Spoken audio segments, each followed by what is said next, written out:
சங்கீத புஸ்தகம் 27ஆம் சங்கீதம். தாவீதின் சங்கீதம்.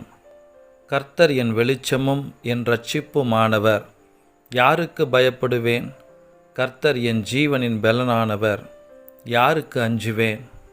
என் சத்துருக்களும் என் பகைஞருமாகிய பொல்லாதவர்கள் என் மாம்சத்தை பட்சிக்க என்னை நெருக்குகையில் அவர்களே இடறி விழுந்தார்கள். எனக்கு விரோதமாக ஒரு பாளையம் இறங்கினாலும் என் இருதயம் பயப்படாது. என்மேல் யுத்தம் எழும்பினாலும் இதிலே நான் நம்பிக்கையாயிருப்பேன். கர்த்தரிடத்தில் ஒன்றை நான் கேட்டேன், அதையே நாடுவேன். நான் கர்த்தருடைய மகிமையை பார்க்கும்படியாகவும் அவருடைய ஆலயத்தில் ஆராய்ச்சி செய்யும்படியாகவும் நான் என் ஜீவனுள்ள நாளெல்லாம் கர்த்தருடைய ஆலயத்தில் தங்கியிருப்பதையே நாடுவேன்.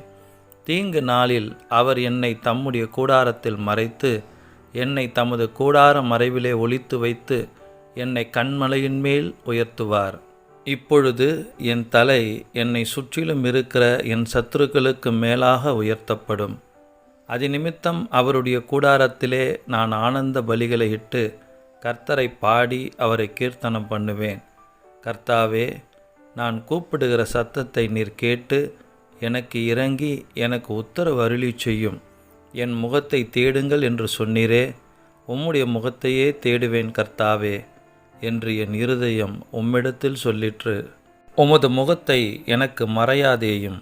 நீர் கோபத்துடன் உமது அடியேனை விலக்கி போடாதேயும். நீரே எனக்கு சகாயர்.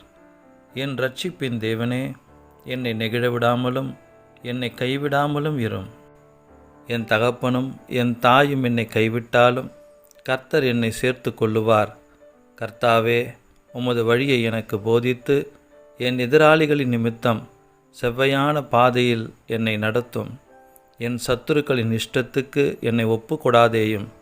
பொய் சாட்சிகளும் ஆக்கிரமித்து சீறுகிறவர்களும் எனக்கு விரோதமாய் எழும்பியிருக்கிறார்கள். நானோ ஜீவனுள்ளோர் தேசத்திலே கர்த்தருடைய நன்மையை காண்பேன் என்று விசுவாசியாதிருந்தால் கெட்டுப்போயிருப்பேன். கர்த்தருக்கு காத்திரு, அவர் உன் இருதயத்தை ஸ்திரப்படுத்துவார். திடமனதாயிருந்து கர்த்தருக்கே காத்திரு.